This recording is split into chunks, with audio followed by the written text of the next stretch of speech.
60? Yeah. Somewhere there. Do you remember and the Prime Minister at that time was Pearson. He came here, I think, in 63, didn't he? In a helicopter, eh? Yeah. Yeah, I remember that. I was just a little boy then. Cause we ran down to the ballpark to see the helicopter come down. Eh? Oh, yeah. Back in those days, yeah. I guess who was all involved in that powwow, and what was the purpose of that powwow? Well, I guess it was mostly to revive something we call culture or tradition, a way of life of a people. Probably 1961, somewhere around there, and getting involved in it. I graduated out of North Bay, and we went to Toronto, and I got involved with the Toronto Indian Dance Troupe with Wilfred Peltier.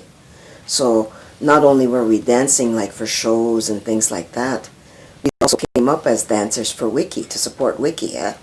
So, and it became the thing to do, just like today, it's the thing to do. Kiabugo, 50 years later, everybody puts those dates aside because it's the Wiky powwow, especially if you're from here. And it was a big deal because all my friends in Toronto, like all the Nishnabek, we would all, make sure that we had cars, because we would come up in carloads to come up to Wiky to come and dance for the powwow. So it was a big deal. I was involved in the first powwow. I brought those guys from out west. Emil Piepot from Piepot Reserve. And a few of his buddies, the ones that were willing to take a trip to come down here. Henry Ironchild, Willie Piga, and Marion. Yeah. Marius, yeah. Bemishki matchtang ni iwi. We power man piwi take me go Rosemary kapmeni gansit. Inong de say gan gut nang jonia. Na ashge pi da kita ge bandan chi mane ge gip me da ki. Ash mi sgo gap me bedegen in dan de To paycheck. Paycheck up me bedegen. Ab tek shlan mage kap tek mage ko chi giden ni to mage se de ge ni dika kana kasang ni. We do na ge ma ba ko ye na kasp ni be no chien be coconut chin. Mi go shingo chige ubin chepetek. Mi go pitch go na iwa. Kapitchim ne akni. Jonia. Mi no we deben en dog over charge mi no ni wana kasang ni. Ni we naming ni. I remember a great powwow my grandfather put on, and my father, and it was very wonderful. They presented our real culture.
Crystal Shawanda here, inviting you to my hometown, Bukumakong. to celebrate our 50th annual Cultural Festival on July 30th to August 2nd, and kicking off the weekend with me at my 3rd annual homecoming concert. Come and experience Eastern Canada's largest powwow, including an art exhibition and interactive cultural workshops. To honor our anniversary, we'll have a grand fireworks display on Sunday with a performance by Caribbean Band Fantasy. Come and enjoy the hospitality of the Wakumakong Unceded Indian Reserve.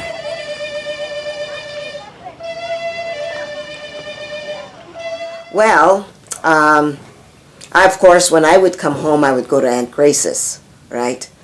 And the way that my aunt was, she was always the kind of person who welcomes strangers to the community.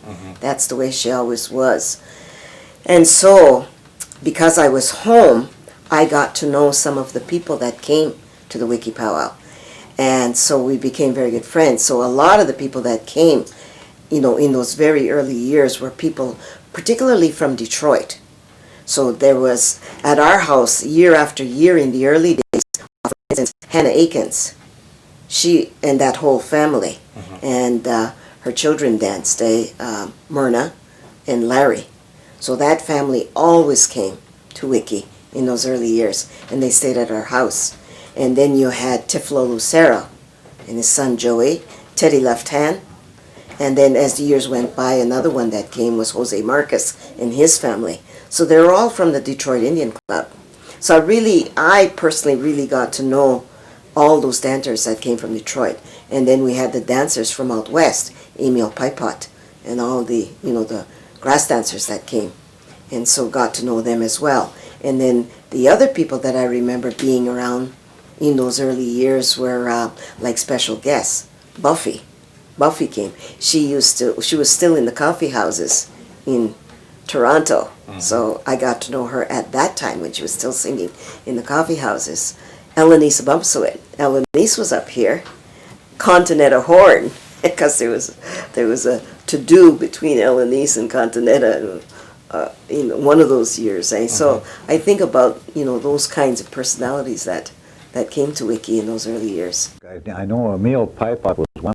Yeah. This is where he met Buffy St. Marie, you know. Oh yeah, he adopted Buffy, eh?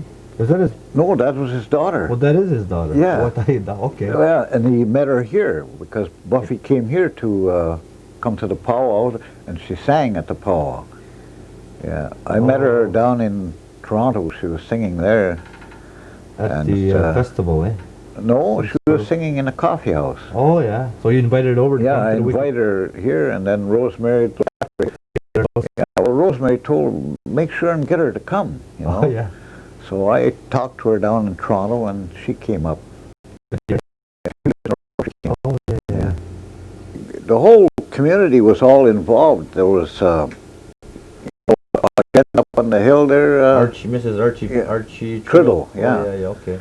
And then Mary Triddle was involved too, and Mary Triddle. Yeah. Is that old Louis Triddle's. Chibibi they call her. Yeah, Chibibi. Yeah. Oh yeah, she's passed away since. Yeah. For quite a while. I think it's been a while. And of course, Rosemary Fisher was the one who started it out. Oh yeah. She was my sister.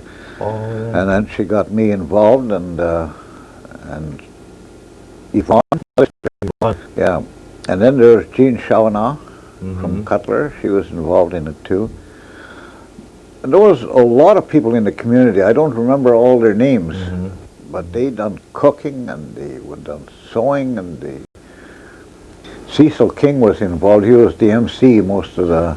We have some old reel-to-reel footage of them have been MCing. Oh yeah. It's here. We just gotta maybe get some pictures together or something. Put that on there. Yeah. He did the MCing. Eh? Yeah. I used to open the back door because there was a lot of kids couldn't, they wanted to get in, and so I'd open the back door and I'd sneak maybe 50 of them inside. They couldn't afford to pay their way, and it wasn't much, but the POW had to pay for itself to get all those people to come, their transportation, and feed them. Oh yeah. And so a lot of the people in the community were involved. My brother Wilford brought a group from Detroit. He had a dance group down there that gets interested in dancing, and I communicated with him from out west. So I told him, I said, I would like to get a group and go down and bring them down to Comicon. And so he had a dance group down there in Detroit. So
One more time for the fancy dancers. Hold your position.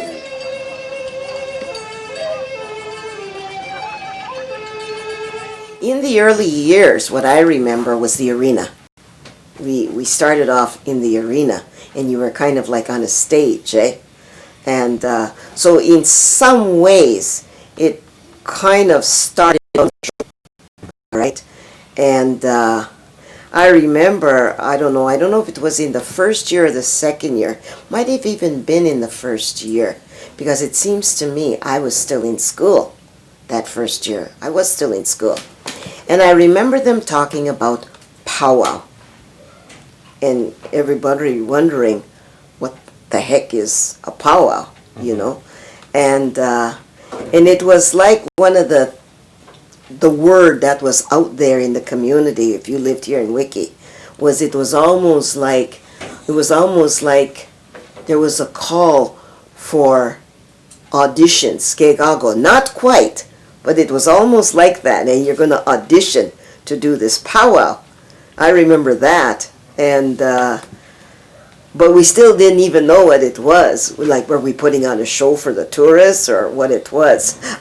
There was kind of some confusion around that. But what would happen is by the time those days came, we all got it together, and it happened. Eh? So it was in the arena, the old arena, and it was on stage in those early years.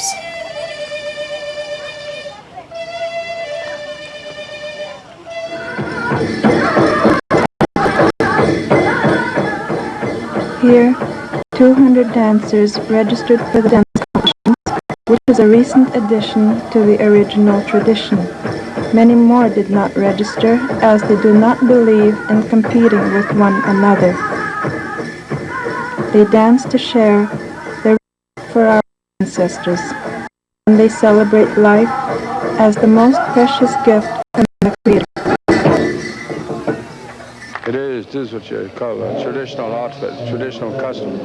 Even the feathers and the beadwork and the bells and the moccasins, all traditional, all handmade. Oh yeah, it is. The old tradition is now coming back, you know, and it's nice to see the young kids dancing. I've got before my kids dancing, you know. The important things to a dancer is to maintain the rhythm and the beat of the drum, and also to know the songs, to know when to stop or twirl, and to do a jump or well, to each individual they have their own particular styles of dancing, and they do become identified with, those aspects.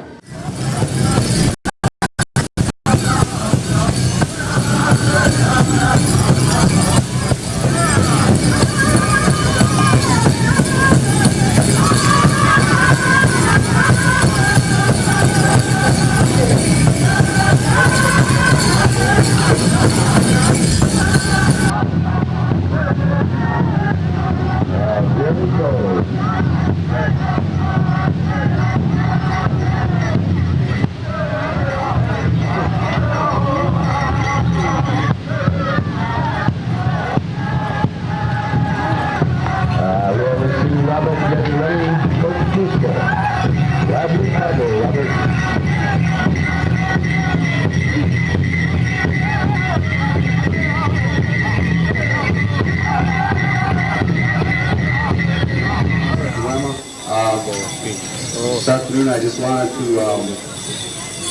to speak on behalf of my wife. People at Wikwemicong are always very